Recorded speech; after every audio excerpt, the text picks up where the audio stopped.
You're listening to the Options Insider Radio Network, the home of the Options Podcast. For more quality options programs, visit theoptionsinsider.com or search for Options Insider Radio Network in your podcast provider of choice. Listeners can also access all of our programming through our mobile app available in the iTunes and Google Play stores. Select programs are also available via live stream at mixlr.com/options-insider. That's mixlr.com/options-insider. Don't forget to follow along with your favorite programs and submit your own questions for the hosts at twitter.com/options, stocktwits.com/options, facebook.com/theoptionsinsider, or via questions at theoptionsinsider.com.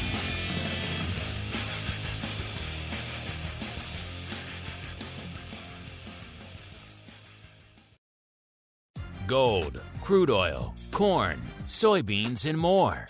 With so many tradable products, the futures options market can be an intimidating place. How can you possibly keep track of the latest trading developments across so many different products? Don't worry, we've got you covered. Welcome to This Week in Futures Options, the program designed to help active futures options traders stay on top of this ever-changing marketplace. Each week, we'll break down the top trades, hot products, volatility explosions, and much more. This Week in Futures Options streams live, so be sure to check out our live stream via the Mixlr app. That's MIXLR. Or join our live chat room at mixlr.com/options-insider. Whether you're an experienced veteran or a newcomer looking to separate the wheat from the lean hogs, This Week in Futures Options has the information you can't find anywhere else.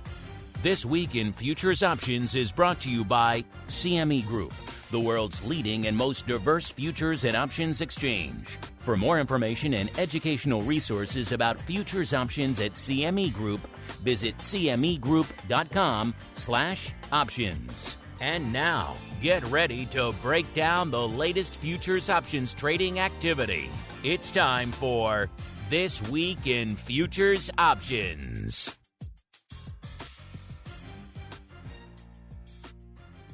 All right, everybody. That music means we are back once again, a little bit after our usual broadcast time. If you listen on demand, you won't notice because it's time for TWIFO. This Week in Futures Options. Had to race back from our live recording of the old Option Block show down there at SIBO. They're not that far away from the studio, but not that close either. So build in a little travel time. Got to say a few words to the Flow Master before we head out. All that fun. So back here a little bit later. At the end of the day, same bat channel, if not the exact same bat time. Again, if you listen on demand, you won't even notice. My name, of course, Mark Longo from theoptionsinsider.com, as well as from the ever-compelling, at least we tend to think so, Options Insider Radio Network. Remember, if you like what you hear, throw some stars or a rating or a comment or a like, whatever your platform lets you do. And, of course, if you want more goodness in your life, and who doesn't, theoptionsinsider.com/pro, the place to go to learn more as we keep on going right on into the Movers and Shakers Report. It's time to find out what's rallying on the light side and falling to the dark side at CME Group this week. It's time for the Movers and Shakers Report. All right, everybody. It's that time, listener. Usually I toss to a guest in the old CME hot seat. Since I'm doing double duty today, I get to pick, which is always fun as well. We're looking at another week, listeners, where we're back to a little bit of the old bias sneaking into the market. This week, it is mostly red, roughly 70-30, I would say, red versus green. You want to see this report for yourselves, the Movers and Shakers Report. CME Group tweets it out. We tweet it out right before showtime as well. Of course, if you want even more in-depth reporting, only one place to go, bantix.com, BANTIX.com. For the full reports, I'll be joined in about an hour with the creator of Bantix and of QuickStrike, Mr. Nick Howard, answering all your questions about futures options analysis and vol and all that fun, maybe a little AI, maybe a little equity as well. Coming up for all you pro folks, pro Q&A coming up in exactly an hour. Again, if you want to check that out for yourselves and all the other fun ones we've done, theoptionsinsider.com/pro. But now, movers and shakers time. To the dark side we go. Let's light it up. Why not, listeners? Number 5 to the dark side. Hope you like some ags, because we're hanging out in a lot of ags. Number 5, it is soybean meal, off 4.31%. Followed by number 4, still staying in ags, soybeans, off about 5.2%. Number 3, it's the big dog, still hanging out in ags. It's corn, off 8.85%. Right behind it, number 2, KC wheat, off 11.25%. And the number 1 dark side mover, also our largest percent. Actually, I take it back. There's one light side that is beating it. So we'll get there in a second. Number 1 to the dark side this week. And our number 2 overall percentage mover, Chicago wheat, off nearly 12%, 11.93%. So apparently all that premium that was being baked in there over these past few weeks from all this saber rattling, all this crazy weather we're having as well. Apparently a lot of that rolling off the table today. Now, to the light side we go. We have enough to put together a top 5, probably a top 10, but I wouldn't go much beyond that, listeners. Kind of light to the upside this week. Number 5, we've got Brent, so we're kicking off in energy to the light side, up 1.7%. It was number 4 in the same direction last week, up 4.13%, so a good couple of weeks for Brent, up nearly 6% net. Number 4, still staying in energy, it is WTI, up 1.75%. Number 2 in the same direction last week, up about 5, almost 5.5%. So a good couple of weeks for WTI. Not so good for you folks out there at the pump. Number 3, back to the ags. It is rough rice, up 1.9% out there. Number 2, back to energy. It is heating oil, up 5.25%. It was number 1 last week, up 7.59%. I know the once and future Dr. Vix, who joined me last week, was all giddy about heating oil. Unfortunately, only about 1,100 contracts on the tape, so not a big name for us to sink our teeth into out there. And the number 1 light side mover, listeners, percentage-wise, this one, just a banger. I'll have to dig in to see what's going on. Maybe there's some contract adjustments going on or something else going on, because Class 3 milk up nearly 25%, 24.78%. I have to go back a ways to find another asset that moved that much on a percentage basis week over week, which makes me wonder if something else is lurking behind the scenes. Maybe we'll find out today. But now we have to keep on rolling, and since there's a lot of energy to the light side, then we're probably going to do the rest all ags. Let's squeeze in some energy first. It's time to tap into the deep options well of black gold, Texas tea, nat gas, and more. It's time to talk energy. All right, everybody. Welcome to Energy. In order to go to see this report for yourselves, cmegroup.com/TWIFO, TWIFO. Easy. It's just the name of the show. Then once you're there, listeners, you pop into your drop-down of choice. We're kicking things off in energy. No nat gas this week, but we got some WTI on the old list, so we're going to hang out there.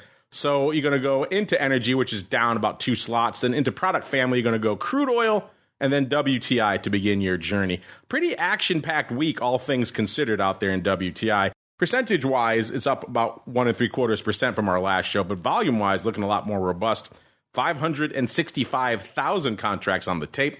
That's well over 100, close to 150,000 more contracts than we expect for a typical week. So a lot of action out there in WTI, 81.63, so back in the 80 handle. I know a level a lot of you folks are not liking out there for WTI. And of that, over 500,000 contracts, 42.7% going in the SEP contract that expires in exactly 2 weeks. So that's perfect. That's right where our line of demarcation used to be. Obviously, all things 0 day has changed that a little bit, but intriguing stuff nonetheless. So to the SEP contract we go. What is vol and SEP crude oil, you might be wondering? 27.80, up about 1/4 point on the week, listeners. So decent, all things considered. And then to the skew, last week the puts were leading the dance, 7.3% premium to them. This week, 6% premium, so it's coming a little bit, but still pretty heavily bid. Last week, the calls, nobody wanted them, 5% cheap. This week, 4.1% cheap. So both of those wings have come in a little bit. The call's not as offered, the put's not as bid, but they're still in roughly the same shape and slope as they were this time last week. Bid to the puts, offer to the calls, just a question of degree.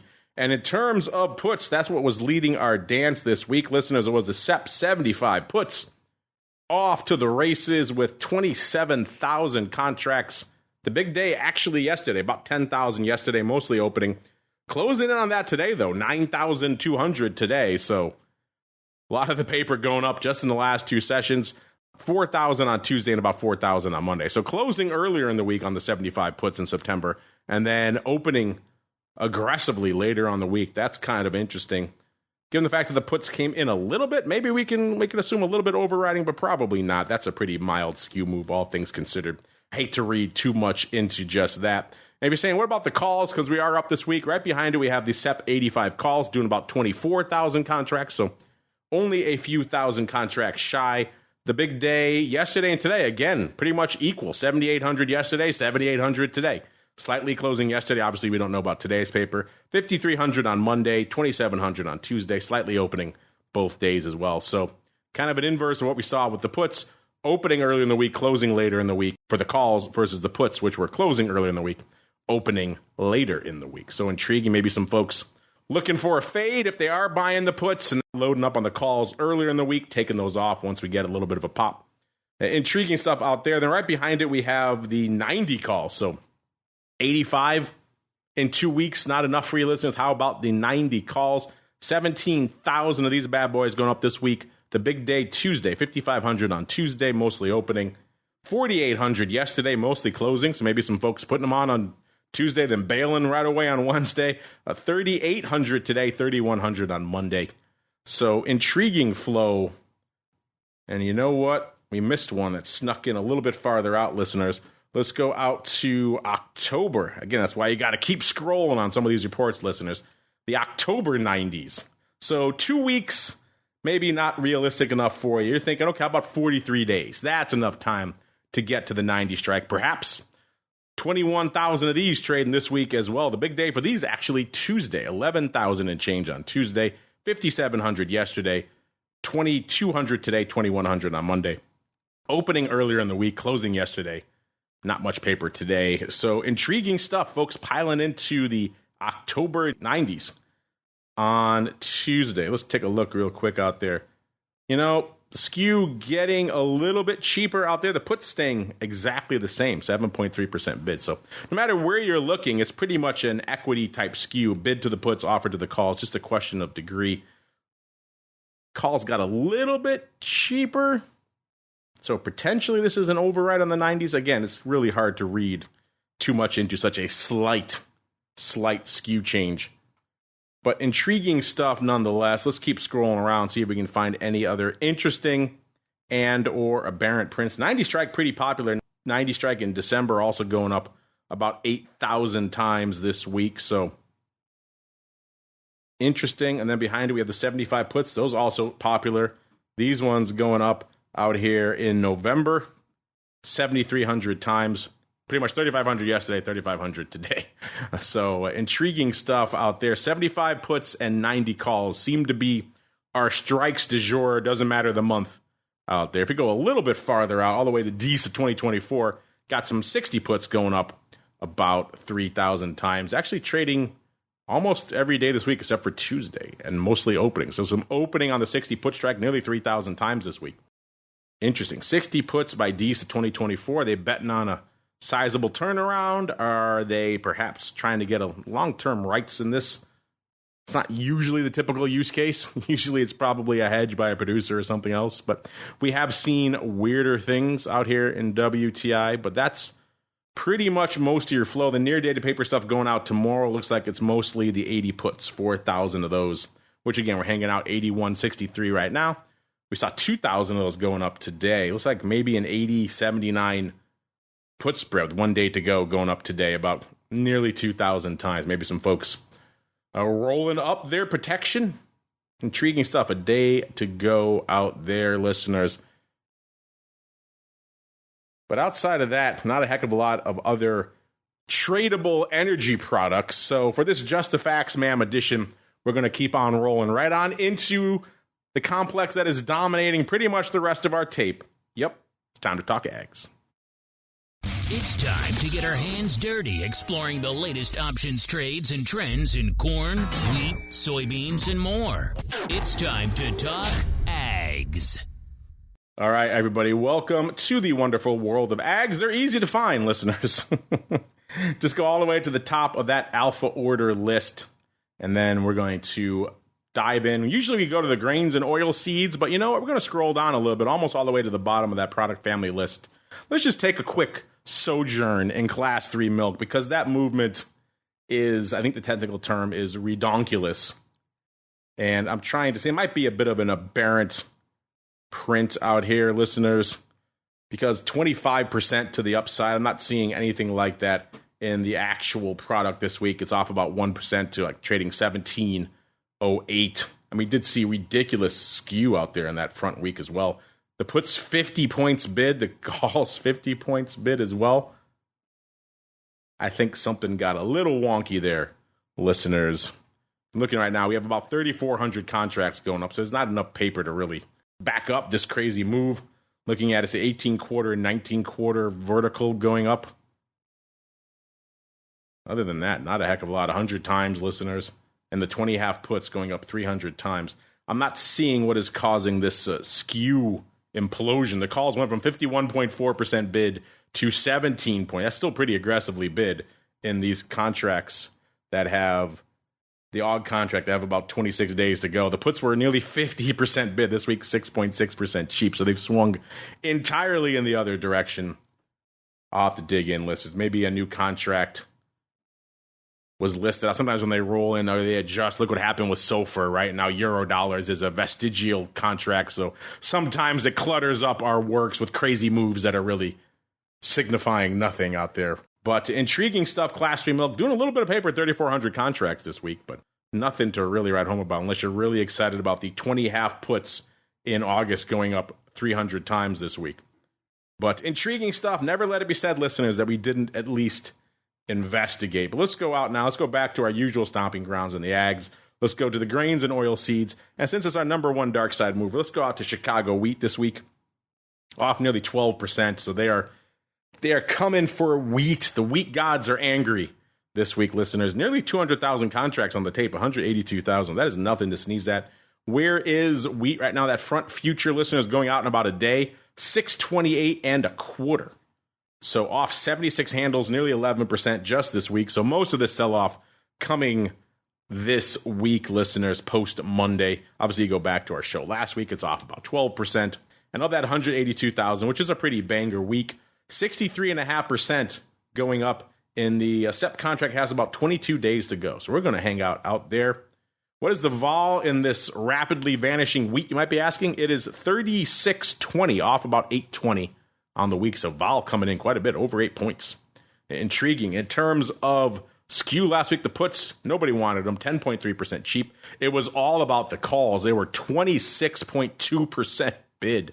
So we were already at a 46 at the money vol, listeners. And then the calls were 26.2 points above that.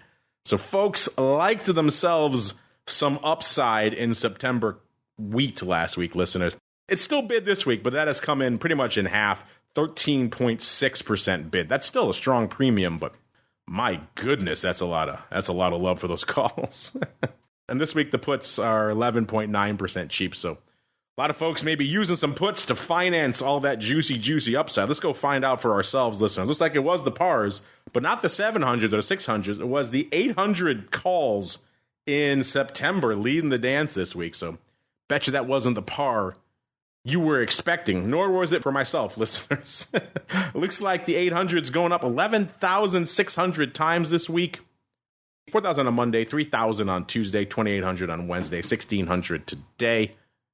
Back and forth opening to closing kind of all week long. The numbers don't really line up. It looks like there could have been some rolling action from the 750s. They did about 11,000 contracts this week, also trading pretty evenly all week long. And then not to be outdone, we also have the 700s, the other pars, maybe the more relevant pars, also doing about 10,300 contracts. The volume is close enough. There could be some vertical rolling action amongst the strikes. Nothing really eye-catching here, but intriguing stuff nonetheless. Opening on the 700s earlier in the week and then closing later on the week. Kind of back and forth opening to closing everywhere else. So if they were rolling, probably wouldn't be opening on the pars that early, but intriguing stuff. Behind that, we have 6,000 of the 650 puts. Now, those sound a little bit more like it. Again, we're at a 628 and a quarter, listeners. So 650 puts in the money puts going up 6,000 times, more than half of that, 3,500 on Monday, mostly closing. So some folks bailing on those 6.5 puts, sounds like on Monday. 1,500 on Tuesday, 600 yesterday, only a few hundred today. So back and forth, mostly closing, it seems like, though. Slightly opening on Tuesday, but mostly closing on those 6.5 puts. I guess as we blew through that strike, folks taking those puts off makes some sense. And then we also have the 600 puts going up 4,600 times. The big day for those, actually Wednesday, 1,600 on Wednesday, mostly opening. 1,100 on Monday, closing. 1,000 each yesterday and today. So it looks like more back and forth on that strike. It looks like opening later in the week, which makes some sense. Closing earlier in the week. Maybe some folks deciding as we get a little bit more aggressive with this sell-off, starting to open some of those puts later on in the week. Either way, intriguing paper here for Chicago wheat. Let's just scroll around a little bit, see if we see any other interesting prints. 850s trading 500 times. Also in that September cycle, 5,000 times, excuse me. The big day, Tuesday, 3,100 on Tuesday, 1,400 on Monday. The rest scattered throughout the week. 700s in December going up about 4,000 times this week. 2,400 yesterday, 1,300 today. So that's pretty much all she wrote. A couple hundred the earlier days of the week. Looks like mostly closing. So interesting stuff here. And then also almost 4,000 of the 6.5 puts also going up in December. So those 6.5 puts are popular. 2,000 on Tuesday, I should say. That was the popular day. Monday about 700, almost 800, and Wednesday about 600, and pretty much a goose egg today. So, and mostly opening. So D 6.5s, folks opening out there. Intriguing here in the ags. Let's keep on rolling. Listen, let's go out to the big dog, to corn, the king of the complex. See what they have cooking out there. Corn right now, 482, off about 39 handles, or about 7.5%. Just since Monday, go back to last week's show, off nearly 9%. That's resulting in some paper out. Usually around 400,000 contracts for this one. 586 this week, so looking pretty robust. And about 42% of that coming in the D's contract, where that future is actually at a 494 3/4. So we're going to hang out there, listeners, a little bit longer term, which is refreshing in this near-dated, obsessed world we all live in right now. In terms of vol, it's about a 26 on that D's. On that D's corn contract. That's off about almost 3.5 points. So vol coming in on D's corn, listeners. Also some evolution on the skew side. Again, we were seeing crazy bids on some of this stuff. Some of this is just, I think the technical term is redonkulous, listeners. The D's calls last week, the 25 Delta calls, 22.4% bid. So again, we were hanging out at about a 29.5. These calls were 22.5 points bid above that. The put's 8.1% cheap. That has all gone away now. The put's 3.3% cheap this week, and the call's 3.4% bid. So all that vanishing. But if you want a real premium, let's go to the SEP contract 22 days ago. Those were almost 63% bid. Oh my goodness. Those calls. That's all gone this week. 6.9%. Wow. So if you were doing a little overriding on those, you took home some juice this week. My goodness, these call premiums, some of these products are just ridiculous. At least they were last week. Well, let's get back to December, listeners. And the big dog out here in corn, it's the 500 put. So the par puts, again, pretty much right around the level we're trading. So no surprises there from a strike perspective. Doing about 27,000 contracts this week. Pretty active all week long, as you would expect the at-the-money in corn to be. About 10,000 on Monday, mostly closing. 6,800 on Tuesday, slightly opening. And then back and forth Wednesday and today, a little over 5,000 each. Slightly closing to opening on both days. Let's go out beyond that. Let's go to the 600 calls. 16,000 of those for number 2. 5,800 on Monday, mostly closing. 4,600 on Wednesday, mostly closing as well. 4,000 today, and then 2,000 on Tuesday, slightly opening there. So a little bit of back and forth on the 600s. And then right behind it, we have the 550s going up nearly 15,000 times this week. The big day today, 7,000 today. And then 3,000 on Tuesday and 2,300 each Monday and Wednesday. Again, back and forth, opening to closing. Looks like bias towards opening earlier in the week and then closing later on in the week. Just scrolling around here, listen to see if I can find what was driving those crazy skews that have now just vanished out here. Let's see if any interesting trades as a result. Doesn't seem like anything too out of the ordinary going up over the past week. If we go back a little bit closer to home to the SEP contract, the 450 puts, again, that's SEP futures at a 482 now. They went up 16,500 times this week. Yesterday and today kind of tied 6,500, 6,700 each, slightly closing yesterday. And then 1,600 on Monday also closing, 1,500 on Tuesday also closing. So folks bailing on these 450 puts in September pretty much all week long out here. And there's still 27,000 open on this strike, so there could be more to go. On the bailing front, listeners, as we keep on rolling, still hanging out in ags and this just the facts.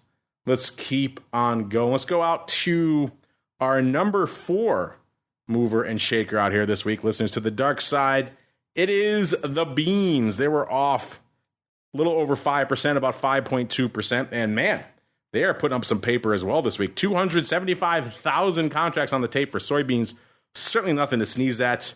That soybean front future, 1380.5, off 52.5 points, or nearly 4% on the week. Listeners, you go back to our show from last week, of course, off about 5.2%. And once again, as the ags are wont to do, they concentrate their liquidity a little farther down the term structure. And we're getting that in the beans this week in November. 44.1% of that paper going up in the November contract. That future, listeners, is at 1325.25. So intriguing stuff there. A little bit of a backward term structure, looks like a little bit of a premium in the near portion of the beans futures. Let's go out to the skew, and again, numbers were wonky last week. Not quite as aggressive as what we saw in the corn, but impressive nonetheless. The puts last week, 5% cheap. Nobody wanted them. And the calls, 16% bid. So heck of a bid for those calls. This week, both of those have come in a little bit. The puts, 4.1% cheap, and the calls, 7.1% bid. So the calls cut more than in half. Still a premium, though. And looks like the big dog out here in a pretty active week. It's these 1,500 calls in November going up nearly 10,000 times, about 9,500 times. The big day Monday, 4,600 folks bailing then. 2,400 on Tuesday, mostly opening. 2,100 on Wednesday, so back to bailing. Only a couple of hundred today. So back and forth, opening to closing on these 1,500s. Right behind it, we have the 1,400s going up about 9,200 times. So the similar size gives me the whiff of a roll here or some sort of vertical action, but the paper doesn't really line up. We did 3,500 on Monday, mostly closing, 3,400 yesterday, mostly opening, 1,700 on Tuesday, opening, and then a couple of hundred again today. So the trend is the same. The volume numbers don't line up. But intriguing stuff here. So we got 1,400s and 1,500s dominating the tape here in November beans. Beyond that, we go to 1,700. So the 1,400 and 1,500 calls, not out there enough for you. The 1,700s listeners, 6,500 of those this week. Almost all of that on Monday. Folks getting the hell out of Dodge. 5,300 going up on Monday, all closing. So folks getting the hell out of the 1,700s on Monday, 1,000 on Tuesday. Not much to speak of the rest of the week. So folks bailing on those 1,700s. That's probably why that very optimistic skew came crashing in. It's still bid, but not quite as bid as it was this time last week. Let's scroll around a little bit, see if we can find any other fun prints. How about the SEP 1,400s, listeners? These are only 75 handles out of the money. They traded about 5,000 times this week. 2,000 on Tuesday, mostly opening. 1,600 today, and a few hundred each Wednesday and Monday, back and forth, opening to closing on those days. And then we also have 1,300 puts going up in October. They went up about 5,000 times, 3,100 on Monday. Again, folks bailing. Folks were getting the hell out of Dodge on everything on Monday, it seems like, out here in the beans. 1,400 on Tuesday, only a couple of hundred the rest of the week. So it looks like closing earlier in the week, and that was where pretty much the lion's share of the paper went up in that contract. If we scroll a little farther out, do we see any other interesting and or aberrant paper? Nope, that seems like it. Listen, just a crazy week here. Just the facts. Diving into ags and energy. All right, like we said, Just the Facts, ma'am, edition this week. If you want a deeper dive into all this data and a whole bunch more fun, stay tuned for the Pro coming up in about half an hour. Pro Q&A session this week with the creator of all these goodies we just talked about here, Mr. Nick Howard, the creator of Quick Strike and Bantix and all that good stuff. You want to talk about AI, how it's being implemented in the futures options world and all that kind of fun. He's got a lot of goodies up his sleeve, so stay tuned for that. TheOptionsInsider.com/pro, the place to go to learn more about all of that fun. And, of course, you know where to go. Check out these reports in a lot more detail. CMEgroup.com/TWIFO, TWIFO. That's the place to go. We got to get on out of here. Back again in a half an hour for you pro folks with Mr. Nick Howard. Back again tomorrow, noon Central, 1 p.m. Eastern for Volatility Views. Then back again after that for all you pro folks with Options Oddities. Then back again on Monday with the old OB all the way through to next Thursday, another episode of This Week in Futures Options. Stay safe out there, everybody. This Week in Futures Options is brought to you by CME Group, the world's leading and most diverse futures and options exchange. CME Group's markets help individuals and businesses around the world manage risks and seize opportunities. CME Group offers the deepest and most liquid options on futures across all asset classes, including interest rates, equity indexes, foreign exchange, energy, agriculture, and metals. For more information and educational resources about futures options at CME Group, visit cmegroup.com/options. This broadcast is intended for informational and educational purposes only and does not constitute trading advice or the solicitation of purchases or sale of any futures or options. The rulebook of the applicable exchange should be consulted as the authoritative source on all current contract specifications.